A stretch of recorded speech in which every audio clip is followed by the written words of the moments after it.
level 4 NICU. 50 miles away. 50 miles away. The baby will probably die. But you got a shot. What do you want to do? But it was the better shot. He says. Call the helicopter. Call the helicopter. Yeah.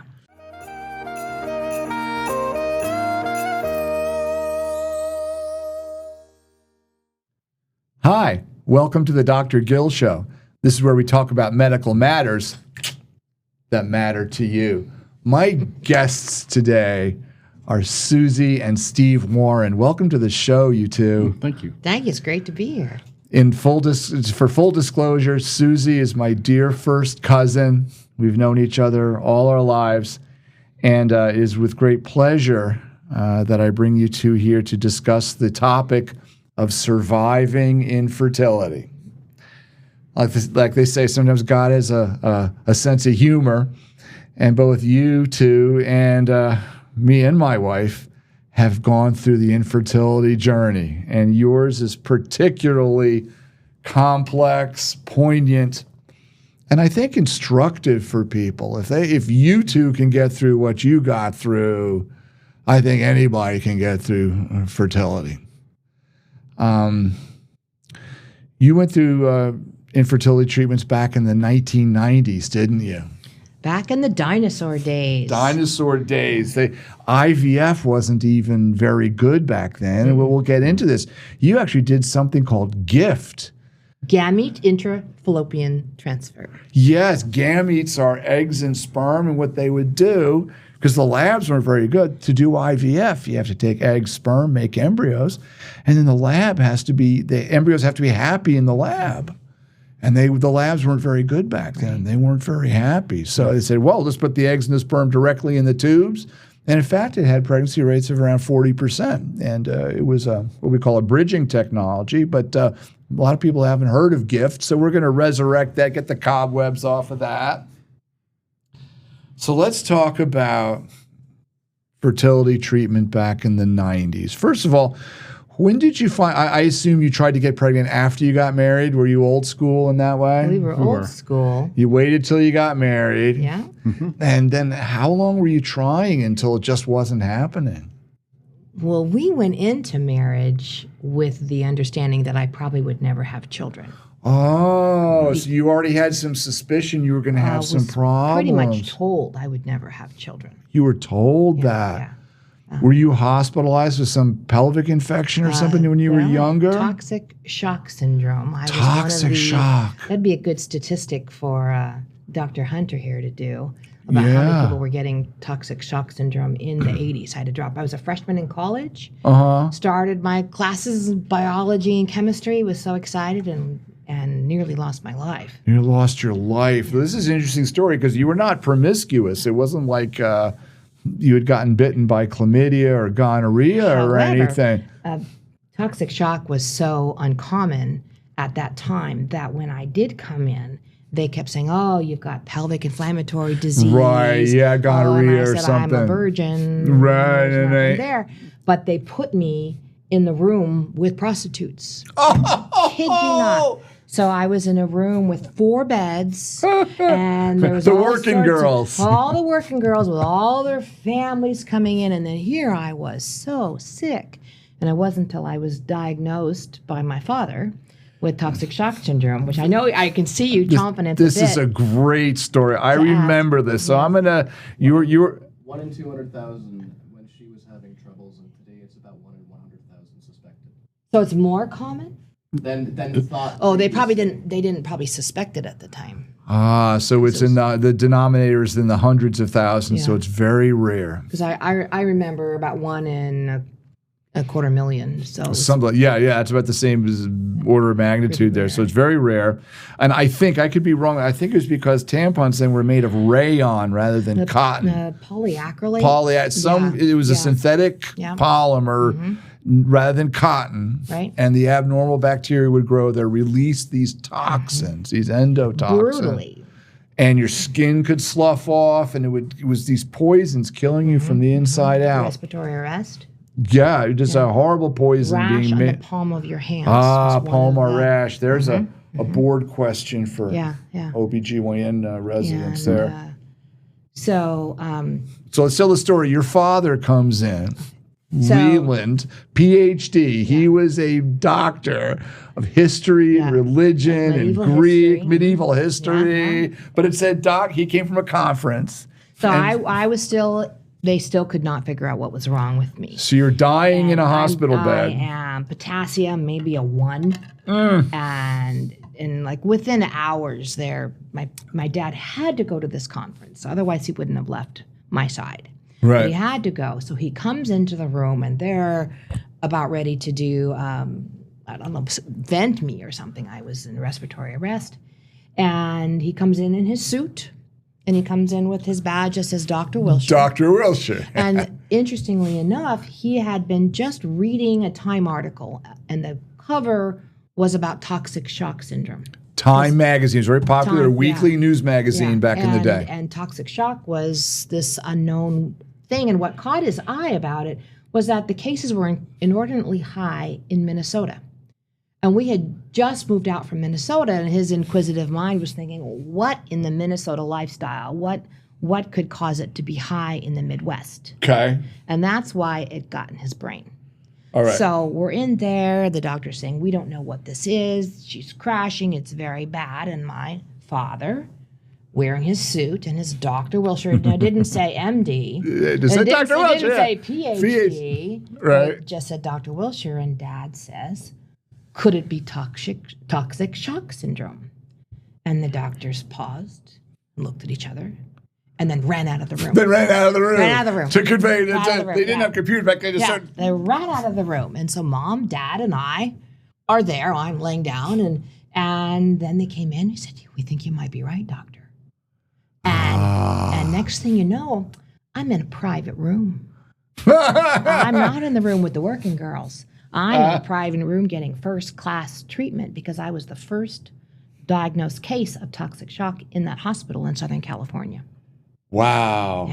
Yeah. Talk about serendipity. And Yeah. they saved So your my life, dad clearly. saved my life. Yeah, he saved my life. And they were afraid that the infection had somehow damaged your tubes. I was infected really badly. But massive antibiotics. I can still smell urine after you've been on IV antibiotics has a very Different particular smell, yeah. I still can smell that. Remember smell. that. But then, I had to drop out of school that first semester. So I start back second semester, raring to go. Right. And it's Valentine's Day. I'm at church, stand up to sing, and I go to stand up and I double over in pain. What's going on? So they take me back to the hospital thinking she's having a relapse, TSS, 'cause I could get it again at any time. And so they're doing the full protocol for TSS and giving me antibiotics, and I'm getting worse, and I'm getting worse, and I'm getting worse. Oh, no. I didn't know this part of the story. I had a ruptured appendix. Oh. You did know this. I Yeah. remember. So I had a hot belly for days. Oh, and just another thing people should know. I'm in a model. This is the uterus. These are the tubes. This is the church. And here's the steeple. And here's the people. And right? here's the appendix. And here's the appendix right next to the tube. Yeah. A ruptured appendix Ruptured, and it had, will like- scar and destroy the fallopian tubes sometimes, or at least damage them. Yep. Yes. So it you did. had double whammy on your poor then tubes. They I don't know how common scopes were for taking out appendix. They were just going to go in for a full. In fact, they didn't even know. They were going in for a full exploratory laparotomy to do a hysterectomy and oophorectomy. Oh my God, they were going to clean They had to you take out. everything out. And when they got in there, that's when they found the little. The appendix. First. Now, did they go in with telescopes or they slice No, you? they sliced me. They This sliced way, me or this did, way, this they way. did a big And laparotomy so incision. my darling parents are there outside, of course. Going through the mill yet again. Yeah, you going, Oh. Team Wilshire. Right. And one of the surgeons, and of course I was under, so I don't remember this, but this was recounted to me. One of the surgeons in the middle of surgery stormed out, came out of the operating room, came out through where they were, wouldn't talk to them, and left. And of course, Mom and Dad are thinking the worst. They're thinking I'm dead. Oh my What's God. going on? Well, that surgeon, come to find out, had wanted to take out my uterus. And That my was the ovaries. gynecologist. That was, yeah. And the general There surgeon was a said, lady. a woman surgeon, I'm not sure, Right, who said, right. she's 18 years old. I'm not going to take them out. So they took out the appendix out, cleaned me up, came out with tubes and Drains. Jackson Pratts and Jackson JPs. JPs, and I kind of fought for my life with that infection, but the damage was done. That'll kill you The too, damage was appendix. done. So that's why, as an 18-year-old, I was told, you're probably never going to have children. And then, Because back then, if your tubes were destroyed, you didn't have many options. not at all. Not good options. No, We did have IVF. like we kept them But it wasn't good. we kept the pieces there, but we don't think they're going to work. Right. So when we started dating and fell in love, and it was obvious this was the best, I told him going into it. So, Steve, you knew this when you were dating her, Yes, that she I did. might have trouble, and you did. loved her anyway. Absolutely. Well, Good this for man, you. this man, an elementary school teacher. This man loves children, and children love him. Go anywhere, he's a baby magnet. Gotcha. And so I told him there's no certainty for children with me, and I need you to know this, and I understand if that's a deal breaker. So you loved her so much, Steve, you decided for better, for sickness and in health. Right. I mean, there were other avenues. We hadn't really discussed adoption, but that probably would have been an option. And whether or not it wasn't an issue for me. Well, good for you. So you came into this supportive and kind of prepared. Like when I see couples with infertility, sometimes it's a big surprise. They say, "Hey, we're going to get married. I'm on the pill. I'll stop the pill. We'll have babies." Yeah. And sometimes that doesn't happen. We never used protection. Right. I think the first month of marriage, Right, but right. then it was we were babies, 22, 23 babies. Right. So then when after a month or two, okay, we're going to start trying to have a family. And we go to doctors, and they say, "Oh, you're so young. Don't worry about it." They And patronized you. they Yeah. just Have crush you you not looked aside. at They poo-poo. Yeah. Just words of advice to never say to a couple who's infertile. Right. Just relax. I see that all the time. Go on a vacation. Right. And I'd say to myself, is that going to repair my fallopian tubes if I go get a tan on the beach? Right. If I wanted an almanac answer, I would go read the almanac. Right. We didn't have the Google back then. There was no Google. Yeah. It was libraries So and almanacs. We finally found a Dr. Armand who was high-risk pregnancy and I'm sure not an REI, but did the hard cases and the infertility cases. And Sure. he loved me like a daughter. Oh. And he listened to us and got to know us. And so we started with the Clomid. And Clomid, did they do inseminations too? we did inseminations too. So Clomid is to make you ovulate, because also, if you don't mind me sharing, you also had an ovulation problem. I did. What is I that did. called, Susie? Polycystic ovarian syndrome. Polycystic ovarian syndrome. I see women all the time. They come in, we close the door, and they burst, the tears, but they burst forward. I say, "Why are you crying?" Because the doctor said I have polycystic ovarian syndrome and I'll never have babies. And it's nothing could be farther from the truth. Yeah. You know, it's a misunderstanding of this. But anyway, so you came in But with it's the scary. piece. Yeah. It's scary. Needs to be managed. So you had And come to PCO. find out, I think my mom had PCOS too. Probably. Now, It she didn't did come not out of the have- air. She did not have the figure that I do. She did not have a figure of a PCOS lady. There's and some women don't. You don't have to. Yeah. I do. Look closely. So with my mom, she would have periods 4 months, 5 months, 6 months apart. Which is Then she had it. Yeah, that's where you got it from. And she had 3 kids. She had 3 kids, but with my younger brother, she did not even know she was pregnant. And she went to the doctor saying, "Doctor, I don't feel good, and I think I've got a mass growing." A mass. She I have did, a mass. and it was a boy. It was a boy. Yeah, she was maybe 5 months along. I said, "Mom, Named Jacob." how can you not even know?" No. But Named Robert. she was just so used to not having periods that it was no big deal. And so he was a happy surprise. Wonderful. So So then we were like, no, we don't have time to waste. Yes, we're young, but we're committed to this. all right. So once again, I want people to understand, how do you survive and deal with infertility? One is, don't mess around. People waste time. Yeah. It's kind of hope. I call it the ostrich method. Just put their head in the sand and hope for the best. Hope for the big egg. Right. Yeah, over the big guy. If you know there's a problem, you suspect there's a problem, don't mess around. Get started. Get treatment. Don't waste time. Is that fair to say, Steve? 60 is the new 40 and 40 is the new 20. It doesn't change your reproductive window. Right. You're supposed to start having babies when you're 16. People don't like to hear that, but it's true. 16. I would have liked late 20s. I would have thought that would have been, but so we started right away, and I don't think I knew I had PCOS until that time when they'd give me some Clomid and then hyperstim. And then you hyperstim. And then the Lupron shots to shut me down. And it was this back and forth. Yeah, early days.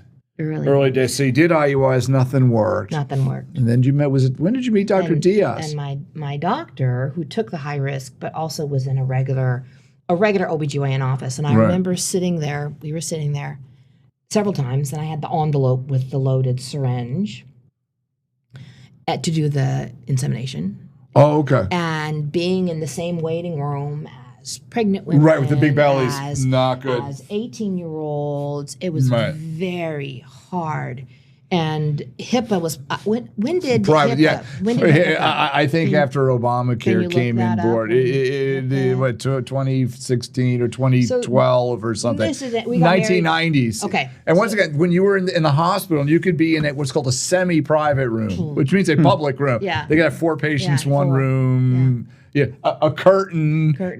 You could hear through. So we'd be here in this waiting room, and I'd have my little envelope, and nervous and scared and excited. And then they'd say, Susan Warren for the insemination. Oh. Walk across the large waiting room where all the pregnant women were watching me, poor dear. And that was tough. For the antibiotics, for the gonorrhea. That's right. Chlamydia patients over here. That was very hard. It was. So you didn't have the privacy. You went through all that. And you did not get pregnant. Now, how are you with this, Steve? Were you getting frustrated at this point, or were you? I don't think frustrated would be the right description. Maybe a little bit uneasy and disappointed.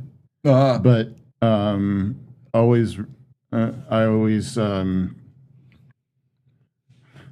going to sound like bragging, but I always thought of her what she was feeling first, because she's the one experiencing the hormonal ups and downs, and so some husbands aren't as supportive. So another pearl to take home. I'm going to come up with pearls for people to learn from. So another thing is, a supportive husband's really important, and some guys are maybe more naturally supportive. Right.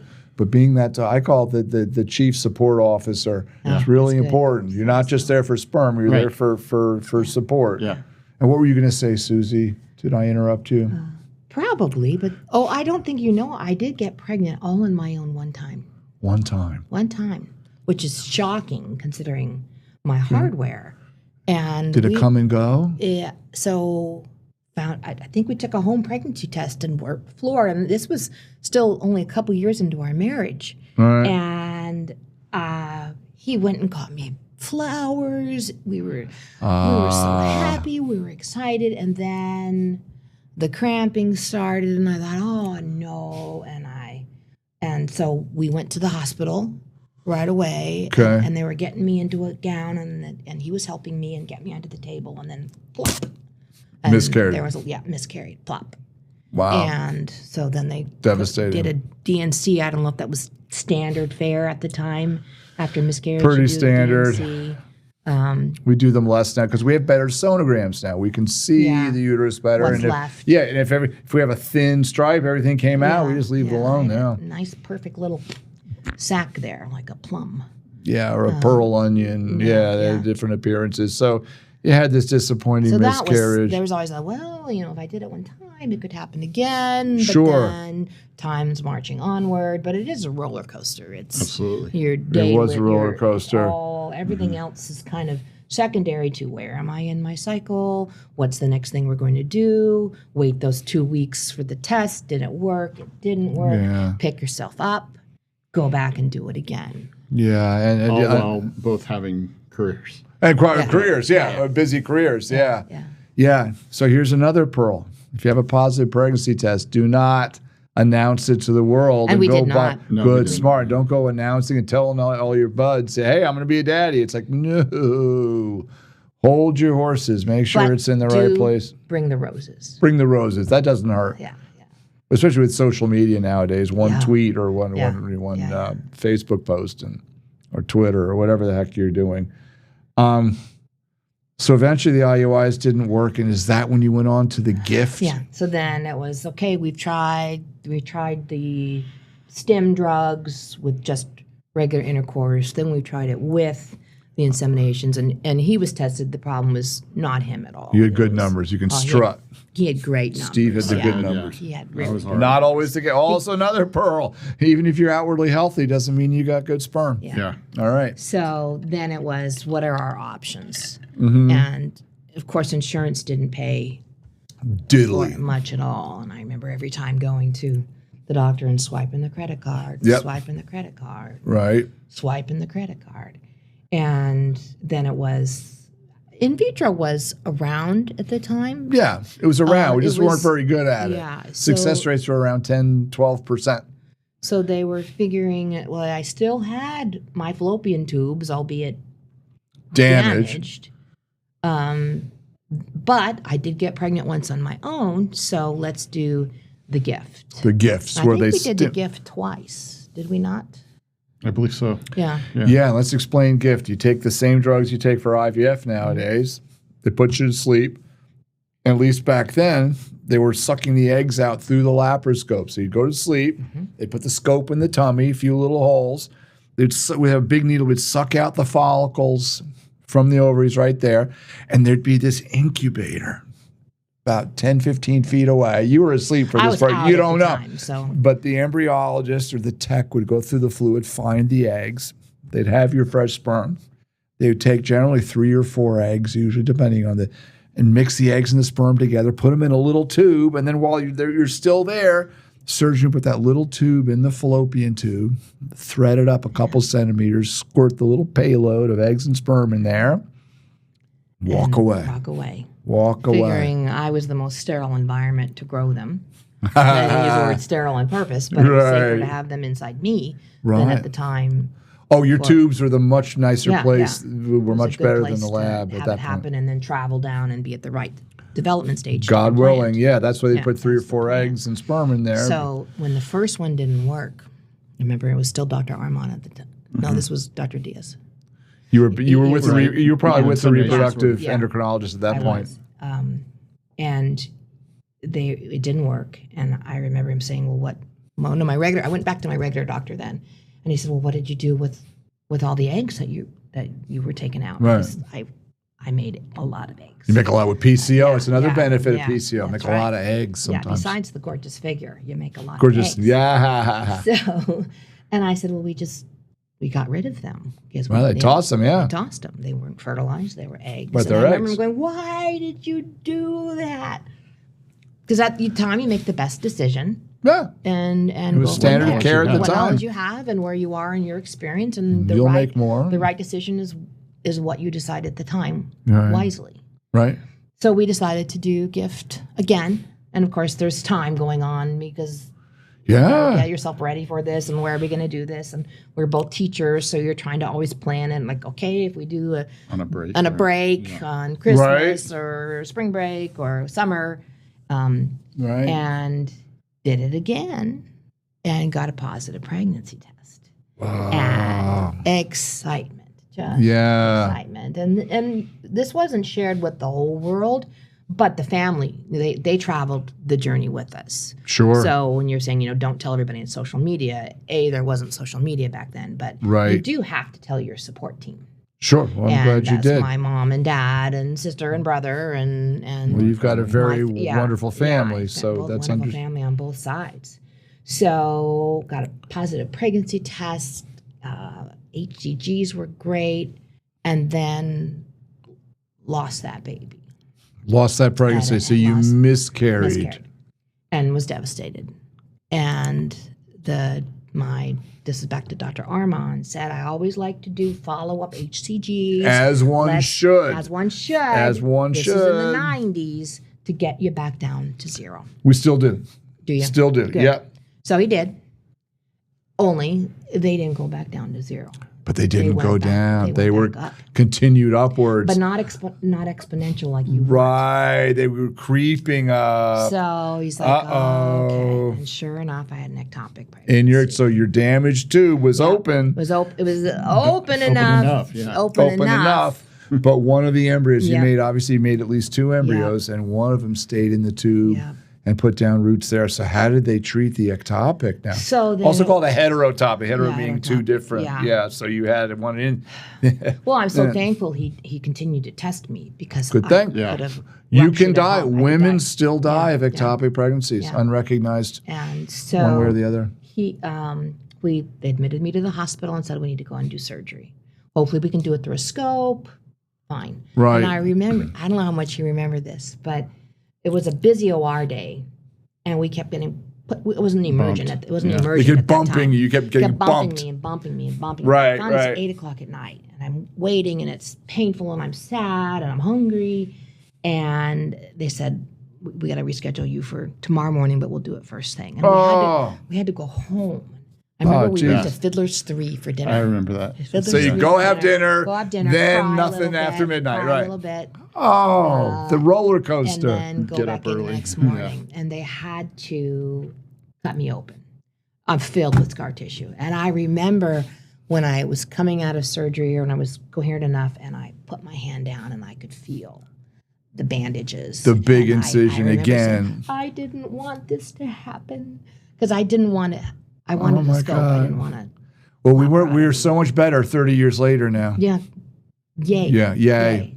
So I didn't want this to happen. And so, of course, I was hospitalized for days and recovery. Right. And, it was, so that was the end of it. Did they take the tube? They did. So they took the tube. So now you're down to one damaged tube, PCOS, a belly full of scar tissue, 2 miscarriages, 1 ectopic. And 1 big ostrich egg, but and not one mine. big, not yours.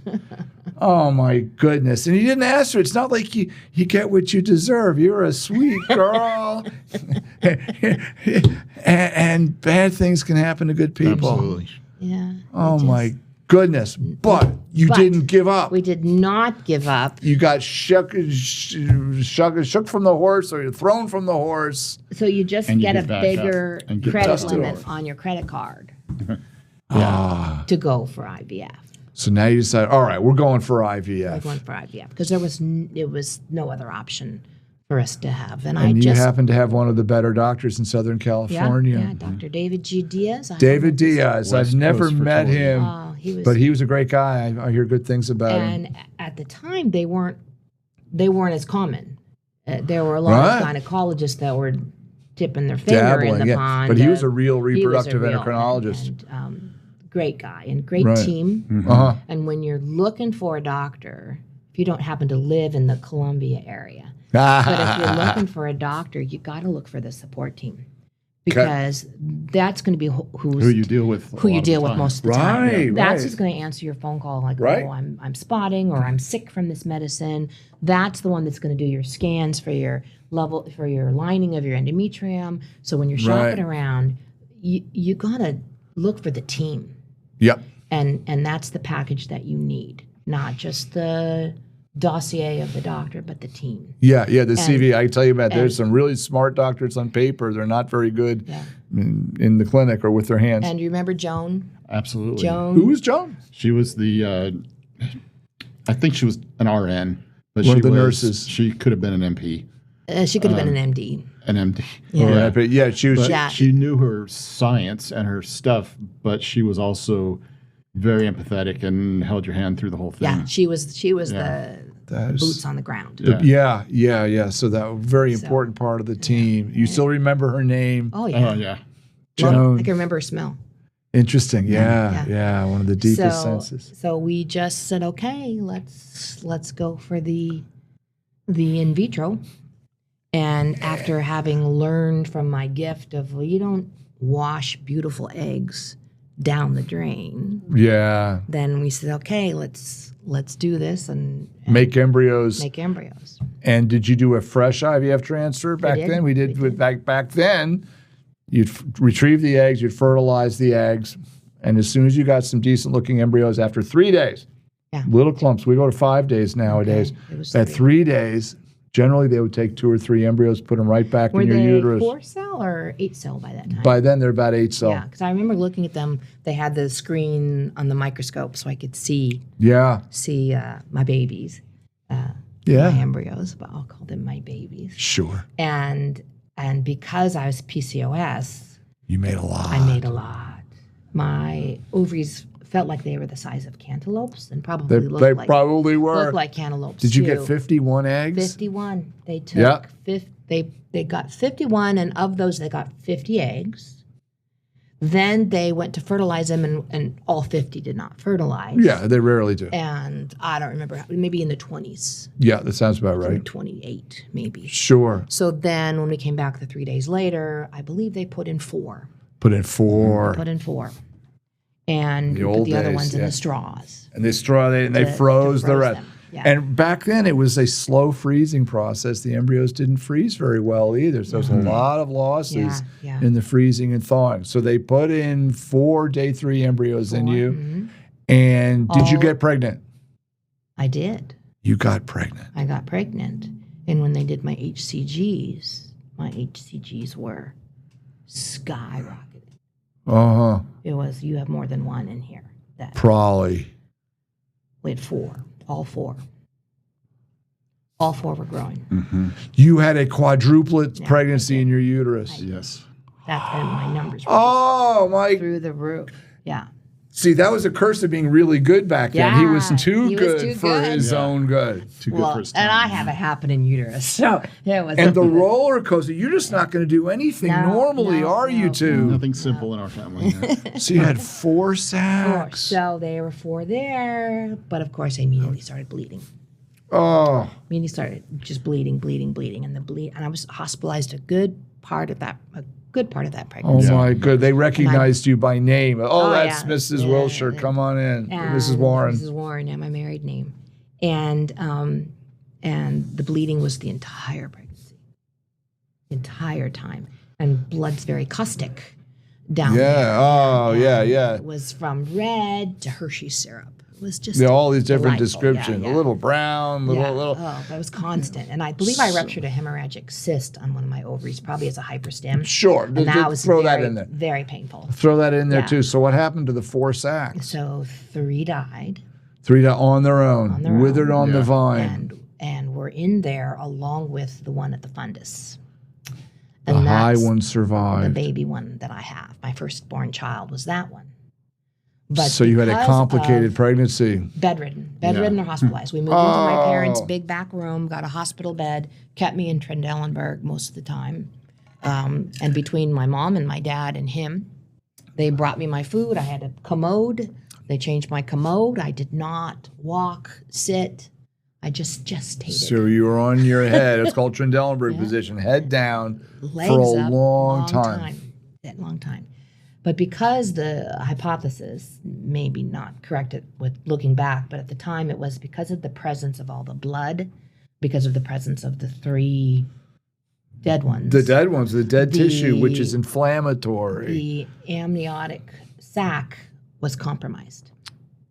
So I would go back to Dr. Armand, the high-risk pregnancy, who I adore, and was telling. And I don't know if I got him, but I was saying, you know what? I see everything that's in the commode. I know what my urine looks like. I know what the blood looks like. Right. But there's something else coming out. And no, you're fine. Whoever I saw, you're fine. But his nurse, Carol, who I adore, remember her, came to me, and she said, "Here's some pH paper. when you go home and you get that other thing tested, I want you to call me. And it was It's called nitrazine. It turns blue. Yep. It's amniotic fluid. And so week 18 was when I. Oh, so you were leaking as of week 18. Week 18. Oh, my goodness. And so, and at one point, remember when we had the elevator incident, the elevator carry incident? Yes. Where I just filled up with blood, and I'm not sure where this is in the timeline. And they'd done an ultrasound. The doctor's office was right across from the hospital. They'd done an ultrasound, and they couldn't even see the baby because I was filled with blood. And they're like, "You're losing this baby." Oh. So then we had to walk back over to the doctor's office. My And goodness. I'm in the elevator, and massive hemorrhage. But then after that, they went and did an ultrasound, and still alive, Still there. still little movement, still cute little, most beautiful thing I ever saw. Little Sam hung in there. Yeah. So And I don't want to get too much into, like we said, this is Sam's story, and we don't want to talk too much about him without his permission. Right. Maybe as an adult, he can It's have a his chat with story me. to So tell. it's his story to tell. But you ended up going into premature labor and delivered Sam, and we'll call it that. So, but it was premature labor, and once again, nothing has come easy to you. No. Nothing has come easy to you. So you recovered from that pregnancy. Sam is growing. I remember when my water completely broke week 22. 22. And I was in labor. And 22 is before viability. It's right on the edge. So he took me to the ER of the local hospital. Right. And who was in the On ER? call in the Who was middle of the physically in night. there? But Dr. Armand. Yeah. Was physically there. He had gotten Yeah. called in for something. And so here I show up at 2 a.m. in the ER. There goes and Susie. there's my doctor. There's my doctor. And of course, he recognized you immediately. Oh, yeah. Yeah. And He practically dropped what he was doing. Yeah, And and came over. Came over. Yeah. And he said, what do you want to do? If you have the baby here, the baby will die. Right. If we transfer you to Loma Linda, which is a level 4 NICU, 50 miles away. 50 miles away, the baby will probably die. But you got a shot. What do you want to do? But it was the better shot. He says, Call the helicopter. Call the helicopter. yeah. So then they call the helicopters. But it's foggy. Foggy. And the helicopters had to go back. Now, of course, they're pumping me full of mag sulfate, which Right. that's a trip. Right. And they got the ambulance, got me in the ambulance. The ambulance driver said, "You're not having this baby in this car or in this ambulance." truck. I'm like, You "I'm are doing my best." doing my best. And then he followed behind in his car in the middle of the night driving out. It was a goodly drive Yeah. out there. And it's foggy because it's Southern California at night. I know. It's How often always does that foggy. happen? No, Right. it doesn't. That area that's was- the Well, hoot. it was late September, so it was starting Okay. to cool off. Yeah, and October, yeah. Early October. So yeah, it was. And it's foggy. It can happen. It can happen. So then they get us there, and I'm 22 weeks and 6 days. Yeah. Because you know exactly what World- second right. conception happened. Exactly. right? You do. Yeah, and they were against medical orders. I had a completely no amniotic fluid, 0 AFI is 0, and pumping me full of antibiotics and giving me the steroids and all the things for the baby. What do you want to do? And they said to us, given your history of how much you've gone through to get to this point, Yeah. what do you want us to do? Do we want us to just let this go, or? And I think it was do everything you can. Do everything you can. Yeah. And another thing Yeah. along the journey, I just thought of this. I don't know what week it was, but part of your normal pregnancy, which I never had, but workup is the alpha fetal protein, all the triple marker, all those tests, and they all came back bad on me. All of them. Came back bad. While you're pregnant, there's a screening test that Yeah. look for Down syndrome Yeah. or Yeah. risks, or called multiples of the mean. It's So- a risk. They sent us to a geneticist. Yeah. I guess to think maybe that I've had a Down syndrome child. I was Right. 32, but they wanted to do a amniocentesis. Amniocentesis, yeah. And I said no. To what end? I'm not Right. going to terminate this pregnancy. I want this child. This is my child regardless. Right. And this was at week 17 because I didn't do it. I said no to everything. chorionic villi sample. I said no to everything. Nope. I went home, did it back to bed. The amniotic fluid leaking started 3 days later. And had I done An an amnio. amnio, I would have blamed myself. Right, you would have. I would have lived with that guilt that I did this. Right. But I didn't. So I felt no guilt, no beating myself up that, oh, woulda, coulda, shoulda. Nope.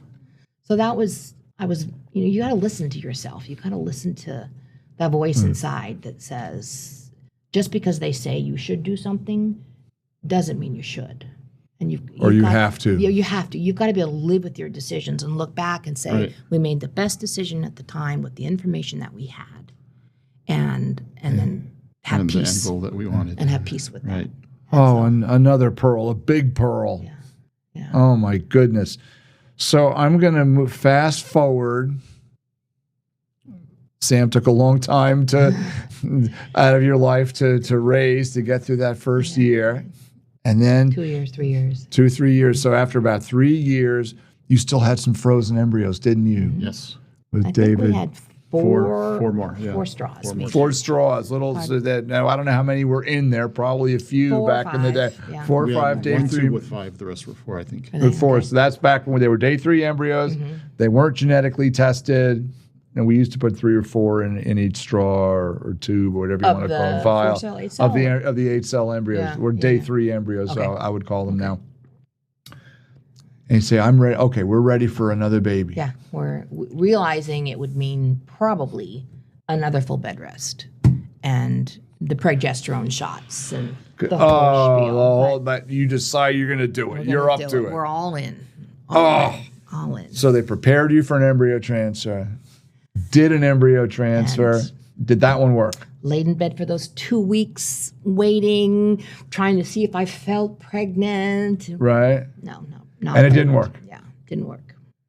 And not to be deterred, you carried on. This is all during, we both teach school. In the school year, Yeah. right. You got to So time it all timing, like, okay, I got to wait till the next one. Do you remember the story of when you were teaching at Parks Junior High School in Fullerton? We chaperoned a group of students. 400 eighth graders. To go to Washington, D.C. Flew out to Washington, D.C. Right, the classic trip. But Yeah. we're also California. It's a we're big also deal. preparing for Our next. Embryo transfer. Yeah. So do you have needles and syringes and paraphernalia? So we had the buses. We're at one of the locations, and there were 5 buses, I think, full of kids and chaperones. And so all the kids get off the buses.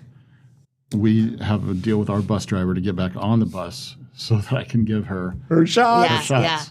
Yeah. And then at the nighttime, they always had meetings, debriefing meetings of the chaperones and the teachers.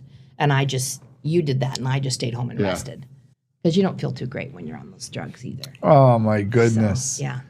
Oh, the practicalities. Once again, we're a good spouse or mate. Support is so Did we have to bring a important. cooler? We did have a little cooler. I had to With keep it on the- ice. Yeah.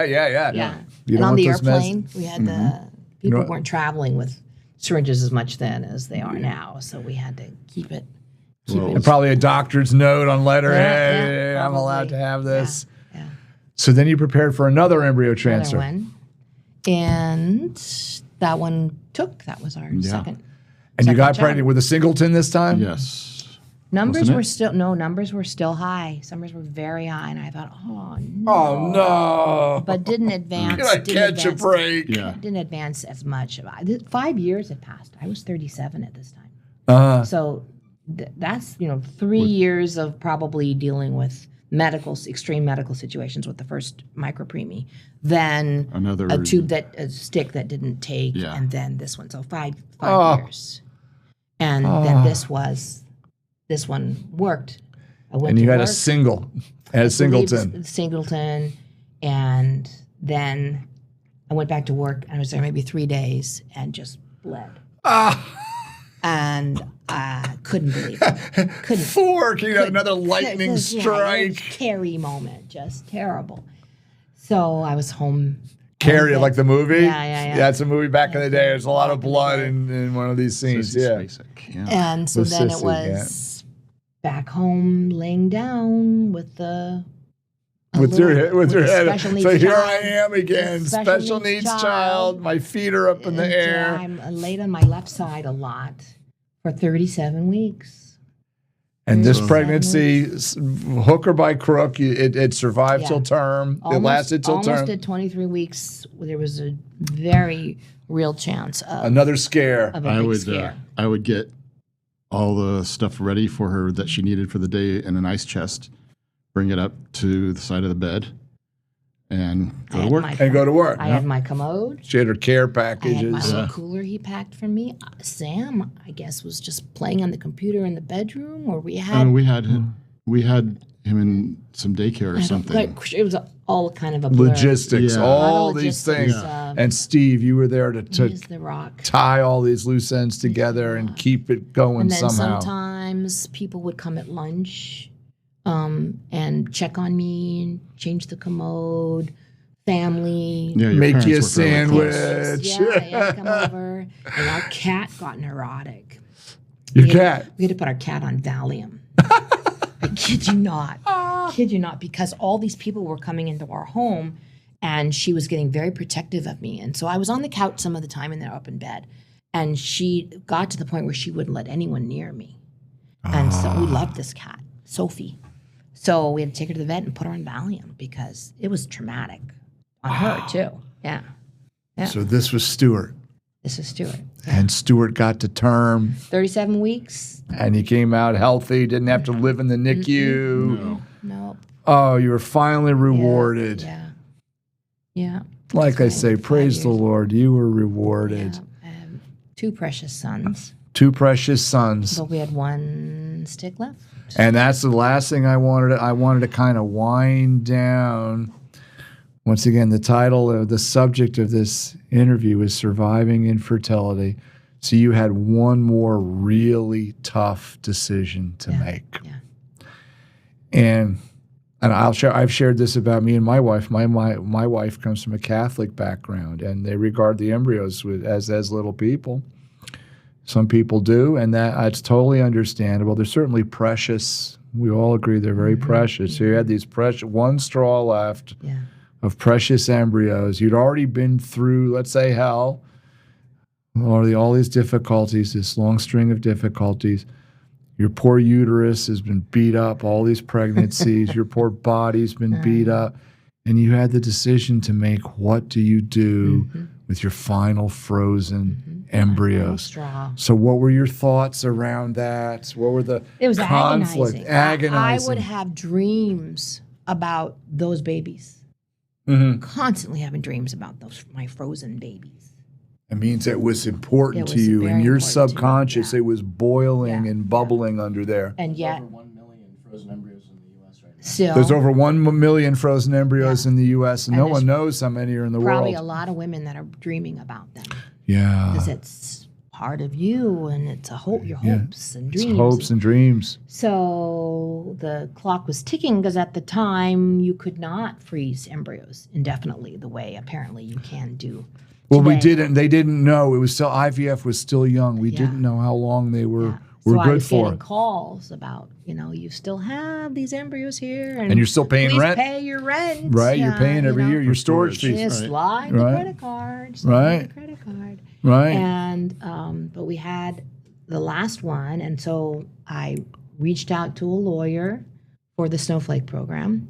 Had them talk to them, had them send all the beautiful glossy folder. Yeah, Snowflake program is where you can donate them. Donate. They call it we don't like to use the word adoption because there's a lot of stuff in that word, but that's the concept. Everybody understands donating or adopting embryos. So you're planning on you're looking into Well, giving every them time away. I'd open Yes. the folder, I'd burst out crying.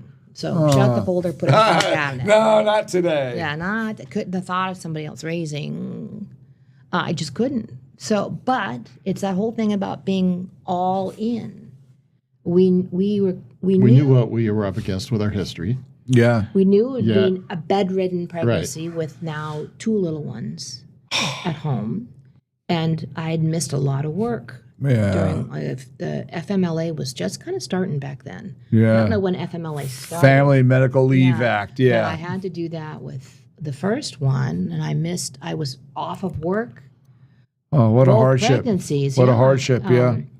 Not working, but we knew it could very well be the same thing.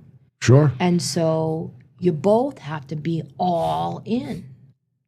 And when we decided that I can't do the snowflake, I can't donate them, they're ours, we love them. We're all in for all the ramifications and did the last stick, got ready, did the transfer. Prepared you for an embryo and did the embryo transfer. Now, sometimes people do embryo transfers and they won't prepare the uterus properly. They'll just kind of go through the motions. Oh, we were all in, buddy. We were all in. Yeah. I won't do that. Yeah. I won't do that because if it's not going to work, it's not going to work. If you're planning on failure, why go through it, right? Plan? Well, and there's risk to those medications. There's cost to those medications. There's risk to my if you're going to body, do it, you're going to do it right. and a lot of shots. So we were all in, Yep. and it didn't take. But you gave it. You take- like they say, let God sort it out. Yeah, it didn't take. And now you're out of embryos. You don't have to make that decision anymore, and you can live with yourself because you know you did your best. I did my best. Although it was kind of a hard door shutting. Because we were ready when we were all in. We were going to take that baby home. That it didn't happen that last time, and that was it. I mean, It's that was kind of a hard slammed. realization. So it felt to me like a big bank vault with the big, Bank vault. thick silver metal door, and that big thing you turn. Thud. And that was it. That was the end. I was 39 maybe by this time, 38. It's a hard 39. stop. That was it. And that was Christmas, right? Christmas. We did it during my vacations. Right. And I was pretty devastated. We both were. It was still disappointing. It was a loss Yeah. and a finality. And why? Why is this happening? And then a couple months later is when he got diagnosed with his colloid cyst of the third ventricle. So another medical thing came up, and he had brain surgery, and he was out. And I think to myself, if I had been pregnant with that child number 3, and I was bedridden, and he's bedridden, having major surgery, how would we have done it? We couldn't have. right? There would have been no little with cooler, the 2 boys. with 2 boys, and the little he needed the care. Yeah. Yeah. So that's.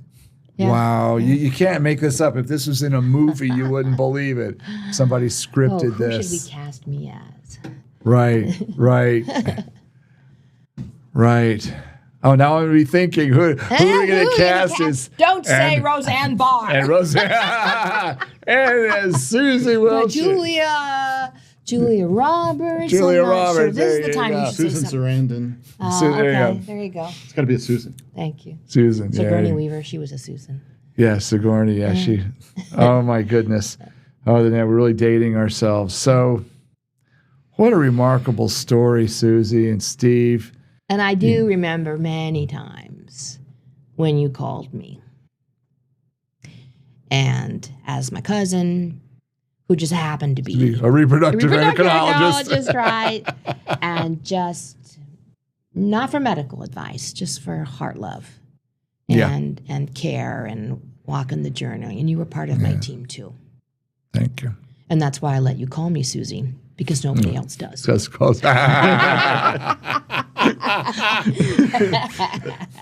Well, you two, I love you too dearly. You're a very important part of my family. And the generosity of sharing your story with us today and our listeners is truly heartwarming, and it's very giving. And for you to open your life like this and share what you've been through and share these pearls. I think I ran out of counting. I think there's at least a half a dozen pearls here. If I had to do a bullet point summary of this interview, are just priceless. Thank you. So thank you for your time. Thank you for your story, and being able to watch your boys grow up has been quite rewarding, hasn't it? I tell people Absolutely. my favorite holiday of the year is Mother's Day. It's Mother's Day. Yep, by far. By far. Well, thank you so much. It's been a real pleasure. Thank you. Thank you. Huh?